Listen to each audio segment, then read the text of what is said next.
The first sign was not the laughter, it was the empty space where my name should have been on the mahogany table.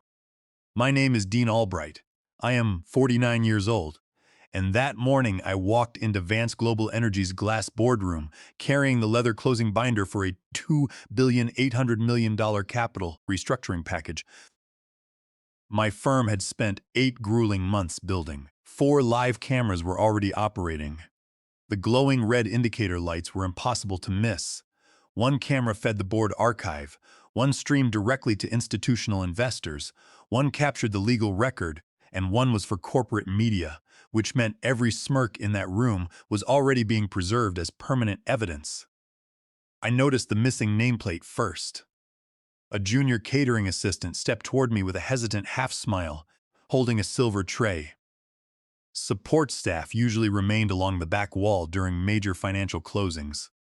I looked at him, then down at the vacant space between 2 corporate vice presidents where my brass nameplate should have rested. "Do they need something before we begin?" I asked quietly, adjusting my jacket. He flushed with sudden embarrassment and retreated 2 paces toward the sideboard. Across the wide table, several board members pretended to review their briefing binders, flipping pages with artificial intensity. Gareth Vance, the chief executive officer, kept turning pages in his custom leather folder, completely unbothered by the subtle exclusion taking place right in front of him.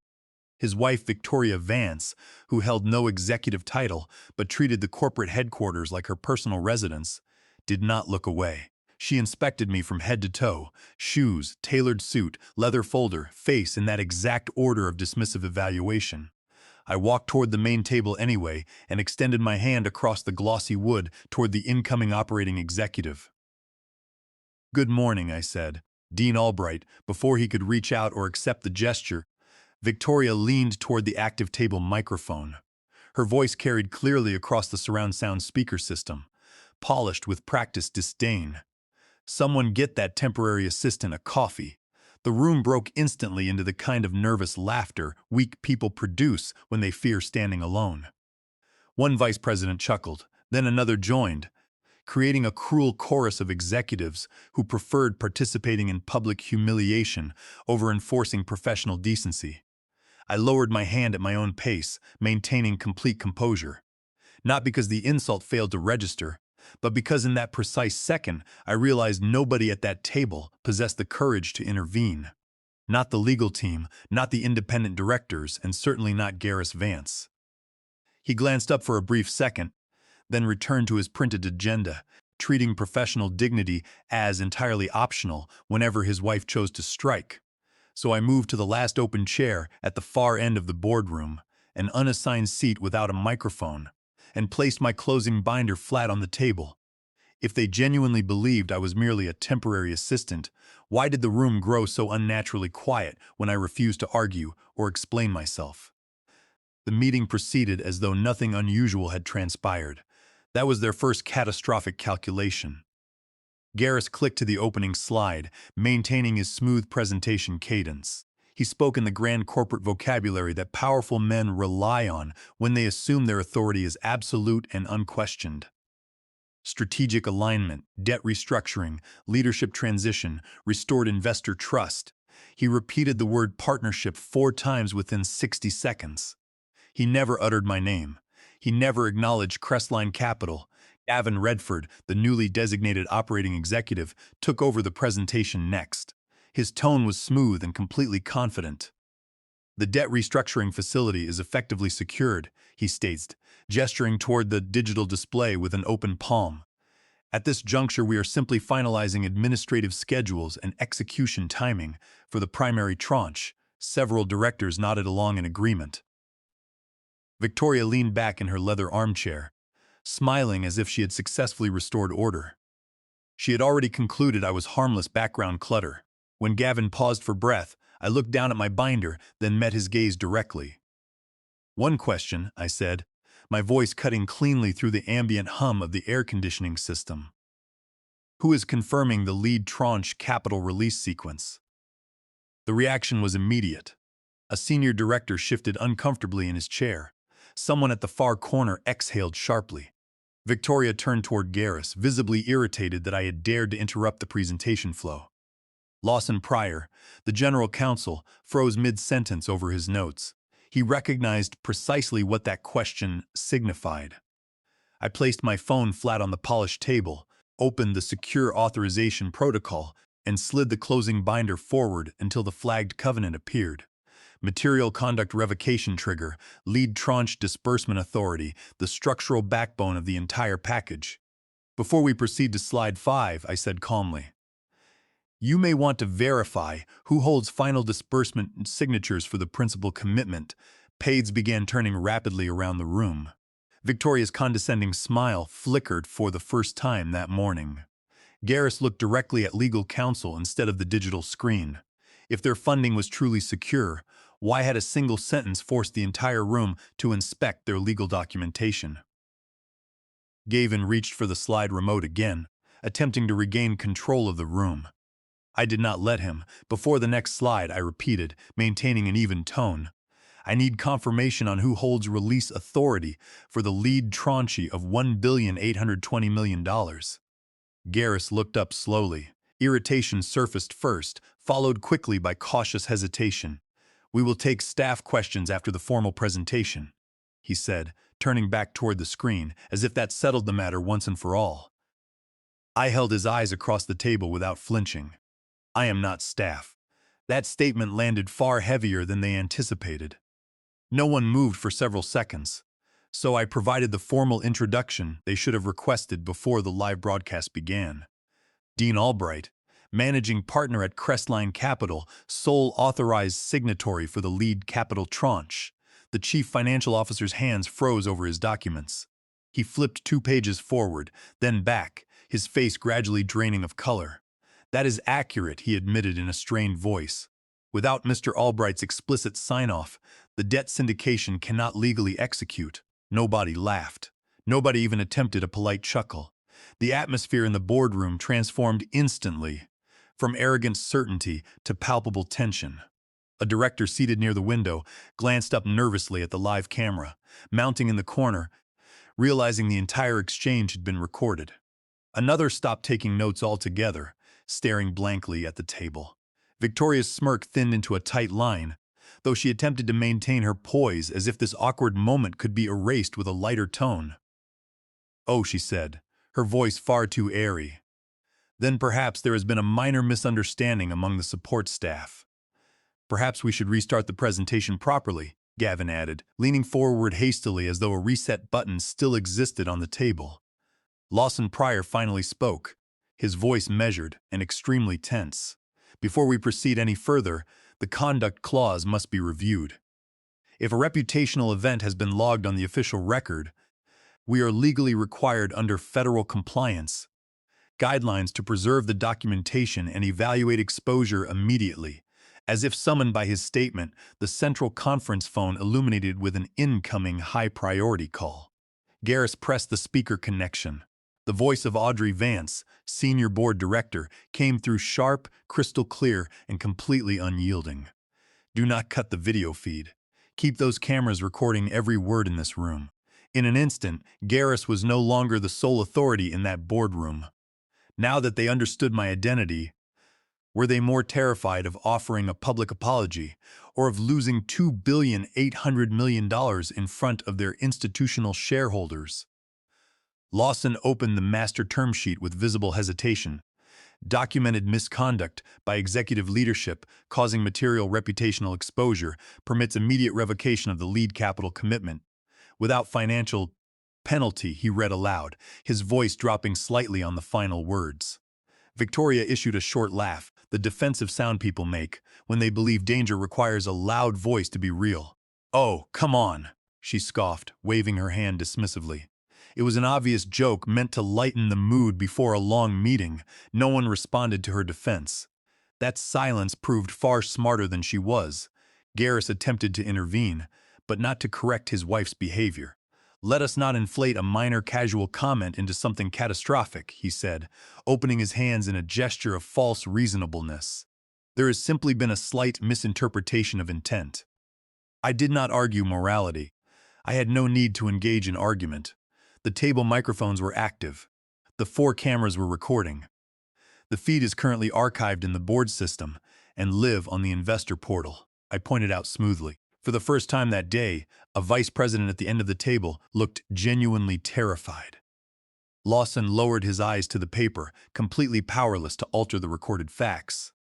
On the speaker line, Audrey's voice sharpened into a direct order: freeze all capital disbursement sequences until legal risk and reputational exposure are fully evaluated by the board. Gavin tried to salvage the room with corporate jargon. This is an optics challenge, not a structural governance event. We can issue a joint statement clarifying the context. That sentence damaged their position further, because what he termed optics, the board recognized as toxic executive culture. Not an awkward joke, but an explicit demonstration of how executive power behaved when it assumed no one possessed the standing to hold it accountable. Garrig's requested a brief recess, his voice tight, clearly intending to pull me into a private corner office where he could negotiate without witnesses. I stood up, but I did not step toward his private office. You still possess one viable option, I stated clearly, looking directly at Garrus and Victoria, a formal recorded apology on this live stream. Right now, before the session concludes, Victoria crossed her arms and glared at me with sharp defiance. Nobody destroys a $2,800,000,000 transaction over a harmless comment to an assistant. If she truly believed this was merely an awkward moment, what would she do when I stopped offering opportunities to resolve it? I picked up my leather folder, walked out of the boardroom, and closed the heavy glass door behind me. The room remained motionless for several seconds. That hesitation confirmed everything I needed to know about their internal collapse. I stood in the quiet hallway and dialed Reed Stanhope on the second ring. He answered instantly. "Do we have documented cause?" he asked without wasting time on pleasantries. "We have live audio, high-definition video, archived board feeds, and direct board monitoring," I replied calmly. "Execute the lead tranche revocation immediately." "The full amount," Reed confirmed. $1,820,000,000, I answered. "Section code conduct default during a live closing broadcast." "Understood," Reed said. "Transaction freeze initiated across all syndicate systems." By the time I returned my phone to my jacket pocket, syndicate notifications were already transmitting across international financial networks. The entire restructuring had been engineered around our lead commitment, like load-bearing steel in a skyscraper. Once our tranche was withdrawn, the financial architecture halted automatically because that was how the legal agreement had been written. When I stepped back inside the boardroom, Garrus was standing at the head of the table, attempting to restore momentum with sweeping hand gestures. "Let us reset the agenda and proceed professionally," he announced to the quiet room. Then the chief financial officer's phone vibrated loudly on the wood.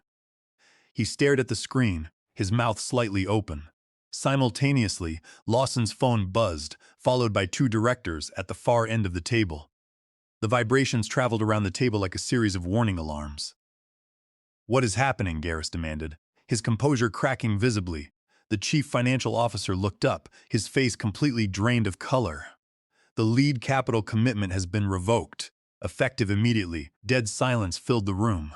Real, heavy, suffocating silence. Garrus turned to Lawson, his voice rising in panic. "Reverse it instantly." Lawson shook his head slowly. "There is no legal mechanism to compel reversal after a valid conduct. Default trigger has been executed by the lead partner." Victoria looked between the men, her eyes widening in disbelief. "Call them back right now," she snapped, as though capital obeyed personal orders. Nobody laughed with her this time. Nobody moved to her defense. I retrieved my remaining notes from the table. "The revocation is final," I said. When I walked toward the glass doors, no one attempted to block my path. By early afternoon, the consequences had breached the corporate perimeter completely. That was when reality hit the executive suite with unyielding force.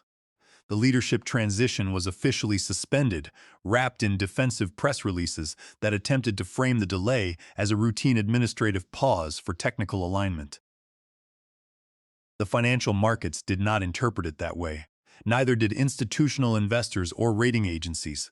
By 1:15 that afternoon, the 15-second video clip was circulating across every major financial network. Not the entire 2-hour meeting, just the single phrase that defined their corporate culture. Someone get that temporary assistant a coffee. A senior analyst on a national business broadcast played the clip twice before addressing the camera directly. This is not a public relations error, she observed coldly to millions of viewers. This is what executive arrogance sounds like when leadership forgets who funds their balance sheet.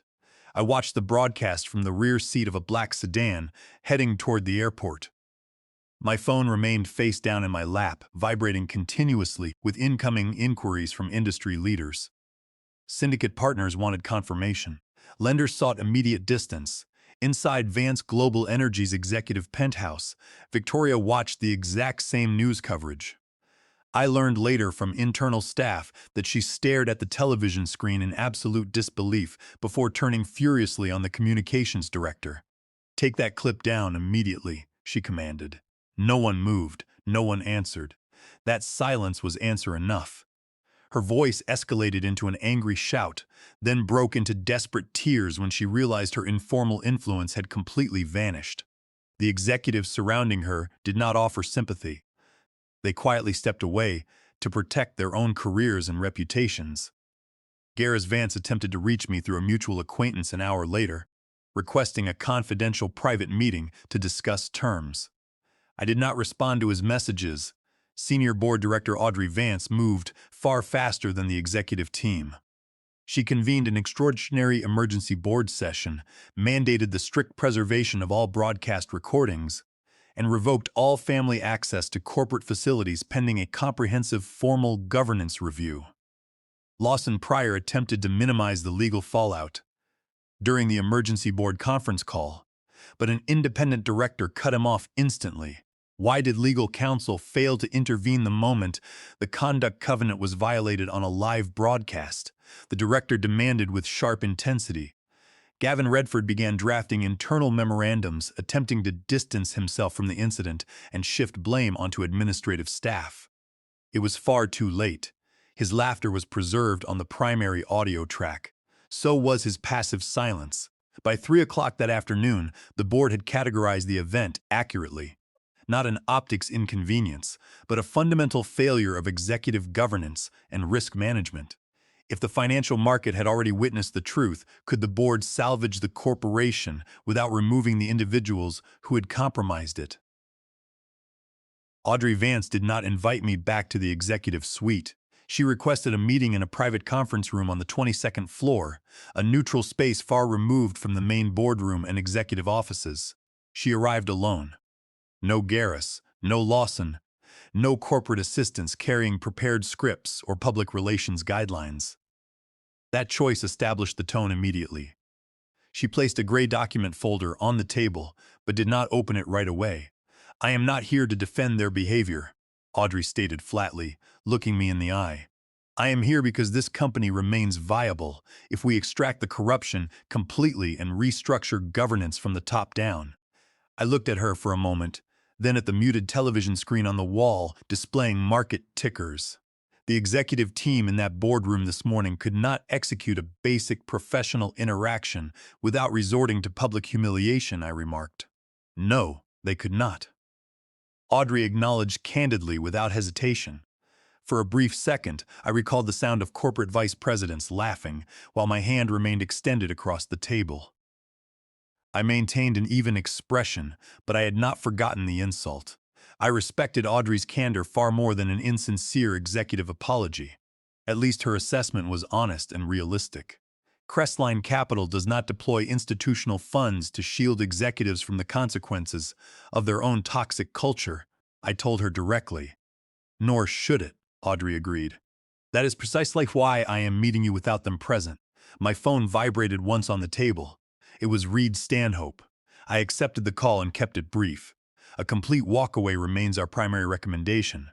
Unless structural reform is guaranteed, Reed advised. Do not finance false promises or superficial changes. I understand, I replied, disconnecting the call. Audrey opened the gray folder and pushed it across the table. It contained draft board resolutions. formal restrictions on Gareth Vance's executive authority, complete revocation of Victoria Vance's corporate access, an independent legal audit of Lawson Pryor's department, and a formal review of Gavin Redford's appointment. These were not vague promises. They were operational penalties with specific names attached. For the first time that day, I saw a path forward that extended beyond simple retaliation or exit. Not rescuing their executive team, but forcing them to build a governance structure worthy of institutional capital. Audrey permitted me to review the documents in silence before asking, "What are your non-negotiable requirements to reopen negotiations?" I closed the folder and rested my hand on the cover. "If you want Crestline Capital back at the negotiating table," I answered, "my terms will be delivered in writing within 3 hours." She nodded once without hesitation. "So if I agreed to resume negotiations, how many individuals would have to be removed from the room that had once treated me as disposable?" I transmitted our revised term sheet before sunset that evening. It contained no soft language, only precise operational requirements designed to protect institutional capital. The $2,800,000,000 capital package was secondary to the governance architecture required to enforce accountability across all operational divisions. First, the permanent exclusion of Victoria Vance from all corporate properties, board functions, executive events, and internal communications. She was to be stripped of all informal authority and barred from entering any company facility without prior written authorization from the board of directors. Second, 12 months of direct board oversight governing Gareth Vance's operational decisions, requiring dual signature approval for any capital expenditure exceeding $500,000 or any contract modification impacting debt covenants. Third, financial compliance and risk management reporting directly to the board of directors rather than the chief executive officer, establishing an independent check on executive authority. Fourth, the immediate termination of Lawson Pryor as general counsel for failure to enforce corporate covenants and the complete cancellation of Gavin Redford's executive appointment. Fifth, the binding inclusion of a strict anti-nepotism covenant within the corporate bylaws, preventing any family members from holding executive or advisory roles without unanimous board consent. Sixth, a permanent capital oversight seat on the board assigned to Crestline Capital, held directly by Dean Albright with full veto authority over future debt restructuring. Audrey Vance called within 20 minutes of receiving the formal transmission. She did not sound surprised by the stringency of the conditions. "We can execute the majority of these terms," she stated clearly. "You know where the primary resistance will originate during the emergency voting session." "Gareth," I said, leaning back in my desk chair as I reviewed the market data. "Yes," she confirmed. "He still believes he can preserve his personal leadership structure while securing your capital. He thinks he can separate his wife's public insult from his own fiduciary obligations. He is organizing a small faction of loyal directors to challenge the compliance framework, arguing that external capital partners should not dictate internal management structures. He is attempting to convince them that this is merely a negotiating posture rather than an absolute legal boundary." By 9 o'clock the following morning, I returned to the 22nd floor conference room for the follow-up alignment meeting. The atmosphere was distinctly colder and more subdued than the previous day. Unopened coffee cups sat untouched between us on the polished glass table. Across the hallway, 2 facilities workers were loading heavy cardboard boxes onto a rolling cart outside an executive office suite. No one inquired whose office was being cleared out. The physical removal of files spoke for itself. Audrey had already presented our term sheet to the full board of directors during a late-night emergency session. Most independent directors recognized the commercial reality immediately. Without Crestline's lead tranche of $1,820,000,000, the company faced immediate credit downgrades, debt defaults, and insolvency proceedings within 30 days. The financial pressure was overwhelming, and the directors knew their own fiduciary liability under federal securities law was on the line if the deal collapsed. They were not willing to sacrifice their personal wealth to shield an arrogant executive family. The only individual attempting to negotiate against mathematical reality was Gareth Vance. His counterproposal arrived through Lawson Pryor, wrapped in dense legal terminology that barely concealed the underlying desperation of an executive losing control. His counterproposal suggested replacing secondary legal counsel, reassigning public relations staff, and reframing Victoria's behavior as an isolated personal lapse brought on by temporary stress. It sought to preserve Gariss's unchecked executive authority while offering no genuine structural accountability to institutional investors. A superficial fix designed to protect executive privilege and family influence at the expense of corporate integrity. I reviewed the document once, placed it flat on the table, and pushed it back across the glass toward Audrey. No, Audrey did not attempt to persuade me or soften our stance. She watched my expression, then gave a brief nod, having fully anticipated my response. I will not allocate institutional capital to an organization that prioritizes family arrogance over fiduciary responsibility, I stated firmly. That is not reform. That is self-deception disguised as compromise. If Gareth Vance cannot accept institutional accountability, Crestline Capital will withdraw permanently before noon today, and we will initiate legal recovery for all accrued syndication fees. Down the executive corridor, Victoria was employing a different strategy entirely. Emotional outrage and purse pressure. An administrative assistant later confirmed that she wept openly in Gareth's office, arguing passionately that he was morally obligated to protect his family above corporate obligations and board demands. She accused him of cowardice for considering terms that stripped her of corporate standing and public influence. Gareth did not answer her immediately. He stared down at his desk, realizing for the first time that the price of indulging her arrogance had finally become personal and financial. His prolonged silence expressed far more than his words ever could. He understood that protecting her pride meant destroying his own career. By mid-afternoon, the board of directors presented Gareth Vance with an absolute ultimatum: execute Crestline's complete governance reform package in full without modification, or face immediate formal removal by board vote and catastrophic financial restructuring under bankruptcy protection. When forced to decide, who would Gareth Vance preserve first? His wife's social position or his own executive career? Gareth Vance signed the binding reform package at 4 o'clock that afternoon without looking up from the mahogany desk. Not with the demeanor of a chief executive officer commanding his board, but like a defeated manager forced to settle a debt he had ignored for far too long. He signed every page in complete silence, handing the executed document directly to Audrey Vance without looking anyone in the eye. His signing marked the formal surrender of unchecked executive power within Vance Global Energy. The corporate resolution was immediately recorded in the official minute book of the board of directors, establishing a binding legal precedent across the organization. The first person to challenge his decision was Victoria. She declared the agreement an unbearable personal betrayal, escalating rapidly from anger to disbelief. As she realized her corporate access had been permanently terminated by board resolution, she attempted to enter the executive suite later that afternoon, only to find 2 corporate security officers standing firmly outside the glass doors. "I am the chief executive's wife," she demanded, her voice echoing uncomfortably down the polished corridor. "Not for this facility," the lead officer replied calmly, maintaining his position without moving an inch. Her electronic access badge had already been deactivated in the system. Her corporate calendar invitations vanished from the network. The corner office space she had utilized for personal projects was reassigned to the compliance department before the end of the week. She attempted to contact directors who had previously answered her calls on the first ring. Every single call went directly to automated voicemail.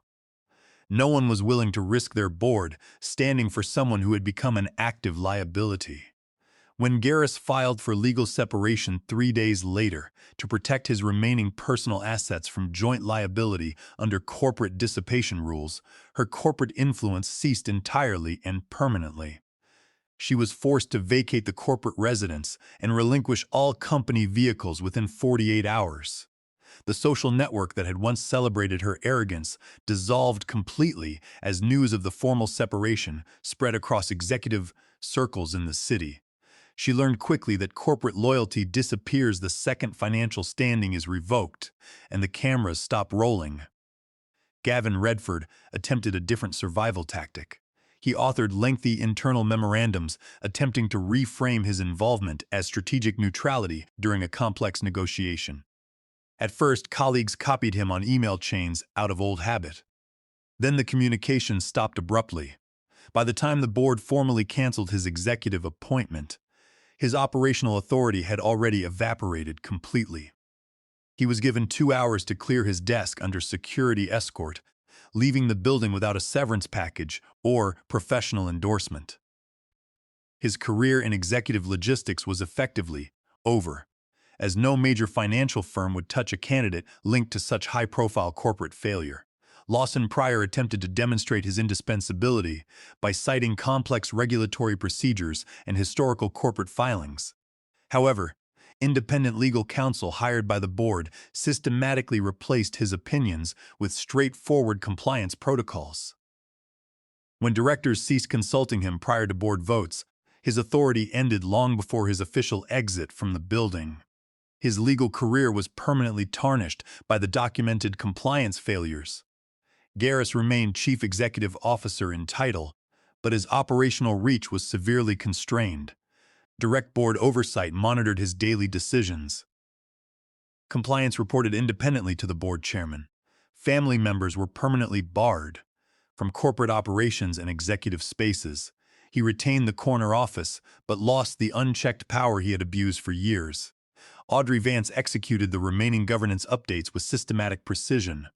Strict anti-nepotism rules, mandatory conduct standards linked directly to capital releases, and independent reporting lines for all financial controls across the entire corporate structure. I returned to Vance Global Energy's main boardroom 1 week later for the formal closing of the $2.8 billion restructuring package.